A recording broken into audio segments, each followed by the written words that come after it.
दोस्तों आज की कहानी का शीर्षक है बीरबल की पैनी दृष्टि। बीरबल बहुत नेक दिल और दानी इंसान थे। वे सदैव दान करते रहते थे और इतना ही नहीं, बादशाह से मिलने वाले इनाम को भी वे ज्यादातर गरीबों और दीन दुखियों में बांट देते थे। परंतु इसके बावजूद भी उनके पास धन की कोई कमी ना थी। दान देने के साथ साथ बीरबल इस बात से भी चौकन्ने रहते थे कि कपटी व्यक्ति अपनी दीनता दिखाकर उन्हें ठग ना ले। ऐसे ही एक बार बादशाह अकबर ने दरबारियों के साथ मिलकर एक योजना बनाई कि देखें सच्चे दीन दुखियों की पहचान बीरबल को हो पाती है या नहीं। बादशाह ने योजना बनाई और अपने एक सैनिक को वेश बदलाकर दिनहीन अवस्था में बीरबल के पास भेजा कि अगर वह आर्थिक सहायता के रूप में बीरबल से कुछ ले आएगा तो अकबर की ओर से उसे इनाम मिलेगा। एक दिन जब बीरबल पूजा पाठ करके मंदिर से आ रहे थे तो वेश बदला हुआ व्यक्ति बीरबल के सामने आया और बोला, हुजूर दीवान, मैं और मेरे 8 छोटे बच्चे हैं जो 8 दिनों से भूखे हैं। भगवान का कहना है कि भूखों को भरपेट खिलाना बहुत पुण्य का कार्य है। मुझे आशा है कि आप मुझे दान करके अवश्य ही पुण्य कमाएंगे। बीरबल ने उस व्यक्ति को सिर से पांव तक देखा और एक क्षण में ही समझ लिया कि वह ऐसा नहीं है जैसा वह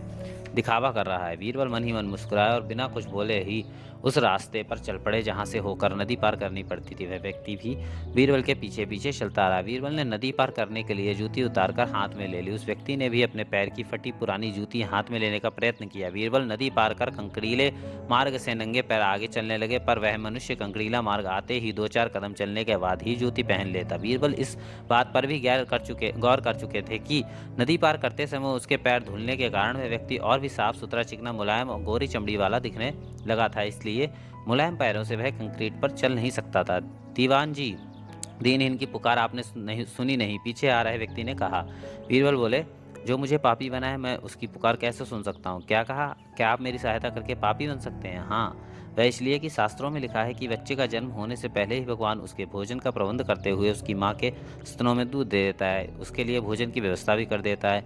यह भी कहा जाता है कि भगवान इंसान को भूखा उठाता है पर भूखा सुलाता नहीं। इन सब बातों के बाद भी तुम अपने आप को 8 दिन से भूखा कह रहे हो। इन सब स्थितियों को देखते हुए यही समझना चाहिए कि भगवान तुमसे रुष्ट है और वे तुम्हें और तुम्हारे परिवार को भूखा रखना चाहते हैं। लेकिन मैं उनका सेवक हूँ। अगर मैं तुम्हारा पेट भर दूं तो ईश्वर मुझ पर रुष्ट होगा ही। मैं ईश्वर के विरुद्ध नहीं जा सकता। ना बाबा ना, मैं तुम्हें भोजन नहीं करा सकता क्योंकि यह सब कोई पापी ही कर सकता है। बीरबल का यह जवाब सुनकर वह व्यक्ति चला गया। उसने इस बात की बादशाह और दरबारियों को सूचना दी। बादशाह आप समझ गए थे कि बीरबल ने उसकी चालाकी पकड़ ली है। अगले दिन बादशाह ने बीरबल से पूछा, बीरबल, तुम्हारे धर्म कर्म की बड़ी चर्चा है पर तुमने कल एक भूखे को निराश ही लौटा दिया, क्यों?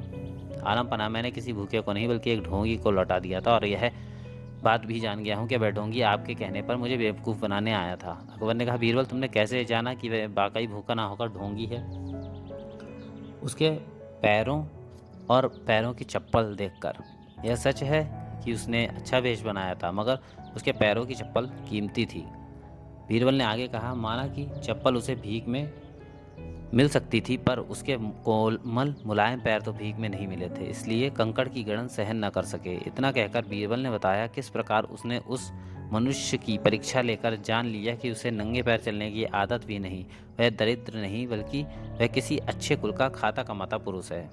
क्यों ना हो, वह मेरा खास सैनिक है। फिर बहुत प्रसन्न होकर बोले, सचमुच बीरबल, माम दौलत, हम तुमसे बहुत खुश हुए हैं। तुम्हें धोखा देना आसान काम नहीं है। बादशाह के साथ साजिश में उपस्थित सभी दरबारियों के चेहरे मुरझा गए।